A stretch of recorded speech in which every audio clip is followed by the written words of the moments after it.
बाएं हाथ और दाहिने हाथ का क्या सीन है? कोई भी शुभ काम बाएं हाथ से क्यों नहीं किया जाता है?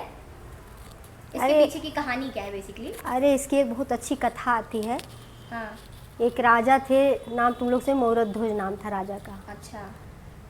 और बहुत बड़े विष्णु भक्त थे। हाँ। उनका ये था कि मतलब उनके दरवाजे से हाँ। कोई खाली हाथ नहीं जाता था संत। अच्छा। कुछ भी मांगे उसको देते थे। हाँ। तो एक बार विष्णु जी में और शिव जी में यही बहस होने लगी। हाँ। शिव जी कहे हमारे भक्तों जैसे किसी का भक्त नहीं है। हाँ। और विष्णु जी कहे हमारे भक्तों जैसा किसी का भक्त नहीं है। हाँ। बात आगे बढ़ गई। हाँ। कहे चलो हम परीक्षा लेते हैं आपके भक्त की। अच्छा। दोनों लोग रूप बदल करके शिव जी और विष्णु भगवान आए, ब्राह्मण का रूप धारण करके मौरध्वज के दरवाजे पे अलख निरंजन आवाज़ लगाई।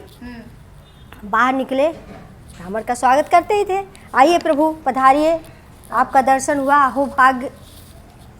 बैठे, प्रभु क्या चाहिए? जलपान, भोजन।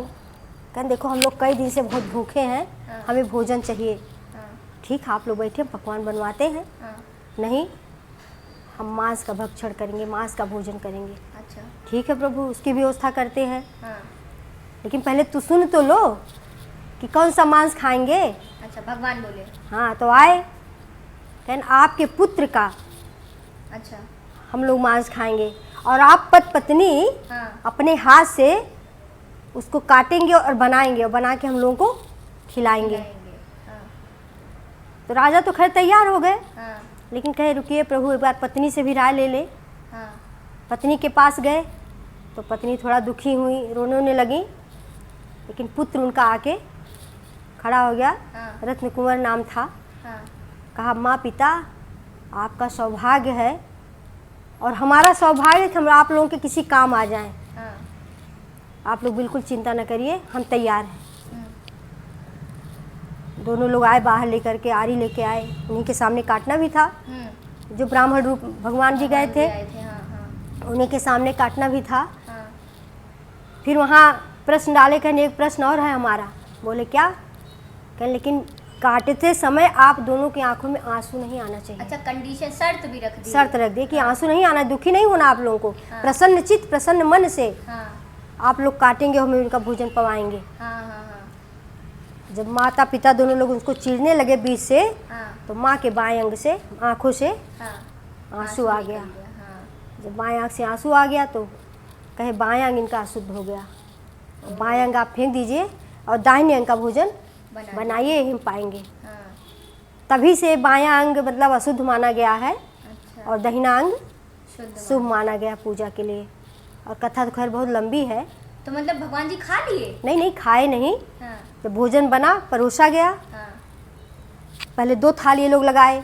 राजा मौरध्वज कहने अपना भी लगाइए, अपने परिवार का। 2 और लगा लिए, कहने अपने पुत्र का भी थाली लगाइए। तो हाथ जोड़ लिए राजा रानी, प्रभु वही तो हम आपको पवा रहे हैं। तो पुत्र की थाली कैसे लगाएं? कहे हम जो कह रहे उसको आप करिए। पुत्र की थाली लगाई गई। कहे बुलाओ, आओ बेटा रत्न कुंवर, आओ भोजन करो। बुलाए, 1 बार बुलाए, 2 बार बुलाए, तीसरी आवाज़ में बेटा आके प्रकट हो गया। और तुरंत वही भगवान अपने रूप में आ गए कि हम अपने भक्त की परीक्षा ले रहे थे। अच्छा। और परीक्षा में सफल हुए। कहे अब वरदान मांगो, हम तुमसे बहुत प्रसन्न हैं। क्या वरदान दे दे? तब हाथ जोड़ के राजा रानी पुत्र सहित चरणों में गिर गए भगवान के। विष्णु और महेश जी के, प्रभु हमको यही वरदान दीजिए कि इस कलयुग में इतनी बड़ी परीक्षा आप किसी का न लीजिएगा। बोलो विष्णु भगवान की जय। इसीलिए बायां अंग अशुद्ध माना गया। ओके। वैसे तो कहते हैं हरि अनंत हरि कथा अनंता, और कहाँ ही सुना ही बहु विधि बहु संता। लेकिन हम जो जानते हैं यही है। मतलब क्या है? मतलब जितने लोग होते उतनी कथा कहते हैं। इसी कथा को हम दूसरे तरीके से बता रहे, कोई और दूसरे तरीके से बताएगा। अच्छा। तो एक ही कथा को कई तरह से लोग बता देते हैं। लेकिन हम जो पढ़े हैं शास्त्र में, हमें यही मिला है कि इसलिए बायां अंग अशुद्ध माना जाता है। टाटा मम्मी।